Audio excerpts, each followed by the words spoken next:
বন্ধুটি কাই গেছিল রে? আরে আমি ঘুরতে গেছিলি এখন।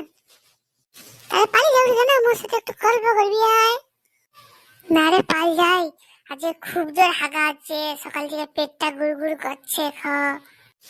আরে পালিয়ে আসবি তুই এইখানে আয়, এখানে ঝোপের পিছনে হেগে নিবি, একটু গল্প করবো। তুই এতদিন পর দেখা, তুই পালিয়ে গেলে কি হয় না রে, আমি আমার বাথরুম ছাড়া হাগতে পারিনি।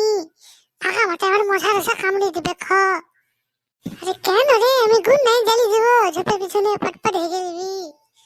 না রে বন্ধু, আমি বাথরুম ছাড়া হাগবানি, আমার লজ্জা লাগে সবাই যখন পুলিশের মুখে হাগ দিবি তখন মনে ছেড়ে নি, তোর লজ্জা লাগেনি সেটা চাপে পড়ে ছেড়ে দিসি, কি করবো বল। একটু দাঁড়িয়ে যা। ঠিক আছে রে, কি বলবি বল। তাহলে শুন, একটা কথা বলি কানে কানে। বল তাহলে। কালকে আমরা ঝিলের পাড়ে হাঁক দিয়ে দিবি, মাছ ধরবো আর ঝিলে হাঁকবো। তাহলে ঠিক আছে, চ বন্ধু, কালকে তাহলে ঝিলের পাড়ে হাঁকবো আর মজা করবো। বন্ধুরা, আমার কালকে দেখা হবে, বাই। চ্যানেলটা সাবস্ক্রাইব করবেন।